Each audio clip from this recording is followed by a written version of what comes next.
रुद्रा जी और ललिता प्रसाद जी से निवेदन है कि आए। पदाधिकारीगण, कार्यकर्ता भाइयों बहनों, हम सब कार्यकर्ताओं के लिए ये बड़ा हर्ष और खुशी का विषय है।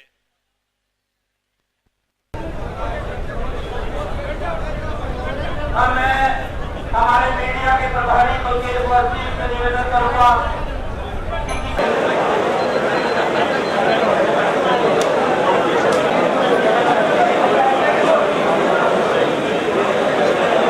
सभी कार्यकर्ताओं से निवेदन है कि अपना स्थान ग्रहण कर लें। आज हिंदुस्तान के किसी भी किसान मोर्चा की एक अहम भूमिका रहती है। जहां किसान को डीएपी और यूरिया समय पर ना मिलने का मुद्दा हो, पार्टी के सभी नेतागण आपके इस अधिकार मार्ग में आए हुए सारे भारत के कण कण में आज सम्मान घोटाले बाजूगा नाश करने। रॉबर्ट वाड्रा को हुड्डा कहता है गरीब किसान 3.5 लाख करोड़ रुपए की प्रॉपर्टी रॉबर्ट वाड्रा को है। और मैं आज इस किसान महापंचायत में एक प्रस्ताव पास करना चाहता हूं, या तो भूपेंद्र सिंह हुड्डा इसकी जांच करा ले, नहीं तो हमने इसकी जांच कर रखी है और पीड़ा कार्ड ये उसका बनवा दे। एक ओंकारेश्वर प्रॉपर्टी है, एक स्काईलाइट हॉस्पिटैलिटी, जो कंपनी है। ओंकारेश्वर प्रॉपर्टी के मालिक हैं सत्यानंद यादव, भूपेंद्र हुड्डा के भतीजे संजय दहिया, और स्काईलाइट प्रॉपर्टी के मालिक हैं रॉबर्ट वाड्रा और उनका एक गनमैन।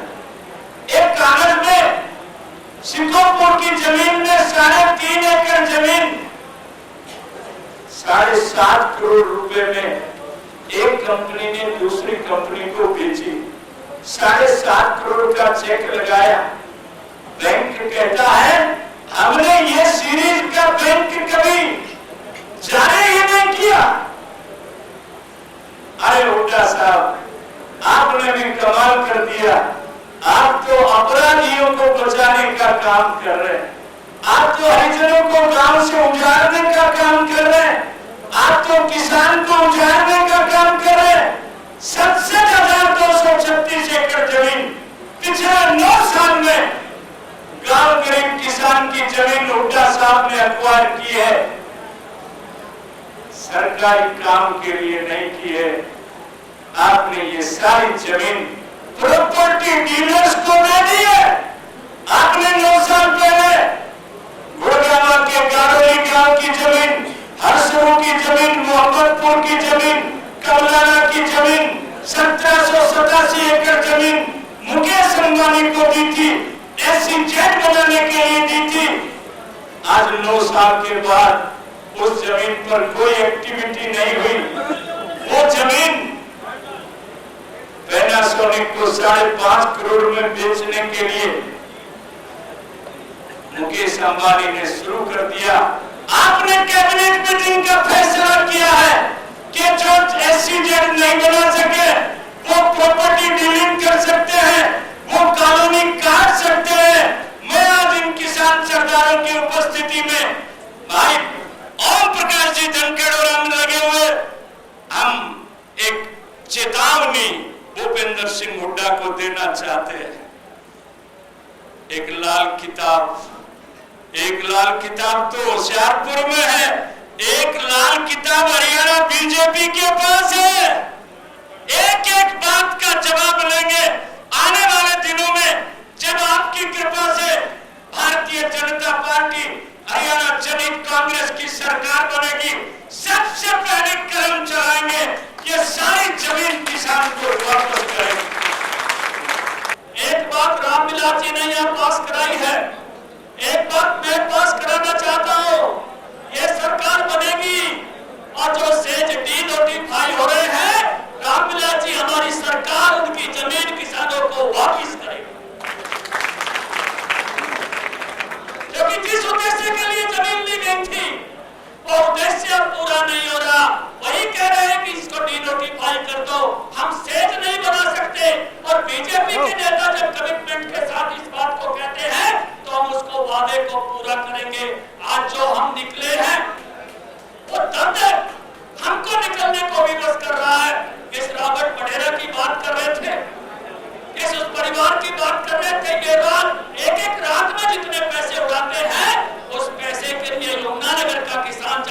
मोड़ पर गुजर रहे हैं, एप्लीकेशन देकर कहता है कि मैं अपनी आंख बेचना चाहता हूं, मैं अपनी किडनी बेचना चाहता हूं, मुझे अपने कर्ज उतारने के लिए अपने अंग बेचने दिए जाए।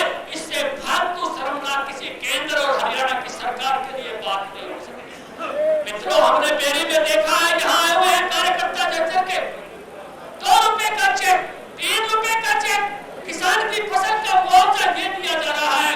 मुझे सैकड़ों घरों में जाने का मौका मिला है जिस घर में किसान आत्महत्या करने को विवश में है। उस मकान को देखकर, उस परिवार को देखकर, उस जवान विधवा को देखकर, उसके बढ़ते हुए बच्चों को देखकर लगता है कि एक आदमी 1.5 लाख के लिए मर गया, एक आदमी 2 लाख के लिए मर गया, जिनके लिए पैसे की कोई कीमत नहीं है। ऐसे लोगों के लिए आप कह रहे हो कि वो गरीब किसान है। उस दर्द को लेकर आज हम निकले हैं। ये हालत जो हमारी बनाई है, ये हालत हमने नहीं बनाई। हमने कोई मेहनत कम नहीं की, हमने मेहनत अच्छी की है, टेक्नोलॉजी आगे बढ़ी है, लेकिन हम गरीब होते चले गए। ये गरीब हमको किसने बनाया है? हमको गरीब सरकार की नीतियों ने बनाया है, हमको विफल सरकार की नीतियों ने बनाया है। उसी को उजागर करने के लिए जा रहे हैं, उसी को चुनौती देने के लिए जा रहे हैं।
किसानों में बहुत उत्साह है।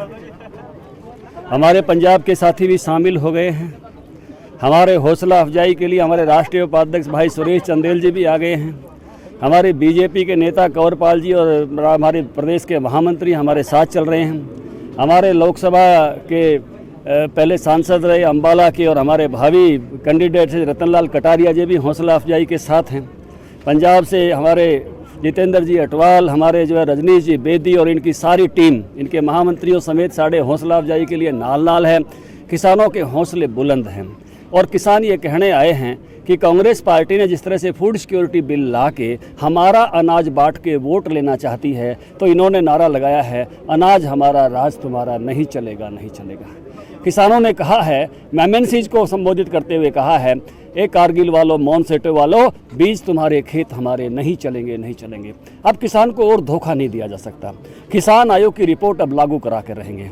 लोगों को उम्मीद है ये जाते जाते सरकार करे तो अच्छा, नहीं तो सामने से नरेंद्र मोदी जी जिस प्रकार से नेतृत्व उभर कर आ रहा है और जिस प्रकार से देश के लोगों को उनसे उम्मीद है, तो लोगों ने ये नारे भी लगाए हैं कि किस प्रकार का नेतृत्व देश को चाहिए, जिससे किसान उम्मीद करता है कि ये किसान अधिकार पत्र, जैसे मैं कहूँगा हमारे राष्ट्रीय अध्यक्ष जो किसान नेता हैं आदरणीय ठाकुर राजनाथ सिंह जी, हमारी संसद में हमारी प्रतिपक्ष के नेता बहन सुषमा स्वराज जी और हमारे जो चुनाव अभियान समिति के मुखिया नरेंद्र मोदी जी, सब ने कहा है कि किसान अधिकार पत्र जो है ये हमारे एजेंडे का, हमारे घोषणा पत्र का हिस्सा बनेगा और किसानों को हम वो सब देंगे जिसके कारण से जो किसानों को चाहिए, और भारत में किसानों की ऐसी दुर्दशा नहीं होने देंगे कि वो अंग बेचने की बात करें, वो ये बात करें, सुसाइड करने की कोशिश करें, विवश हो जाएं उसके लिए, वो कर्ज के कारण से जेल जाएं। ऐसा नहीं होगा। भारत किसानों का देश है और किसानों का जो आदर इस देश में रहा है वो फिर से आदर बहाल हो, इस प्रकार की लगन को लेकर ये किसान चला है।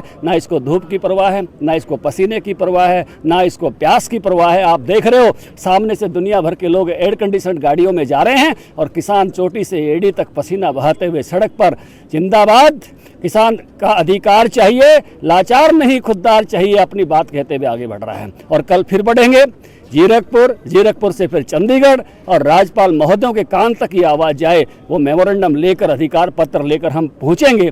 और हम चाहेंगे कि मीडिया को भी ये दिखाना चाहिए कि जिसको हम संबोधित करते हुए सदन में ये कहते हैं कि भारत किसानों का देश है, लेकिन किसानों की सबसे ज़्यादा दुर्अवस्था है, उनकी माइक्रो इकोनॉमी फेल हो गई है, गाँव की खुशहाली चली गई है। अब फिर नए कानून बनाने पड़ेंगे जो किसानों के हित के होंगे और किसानों की संपन्नता और खुशहाली को लौटाएंगे।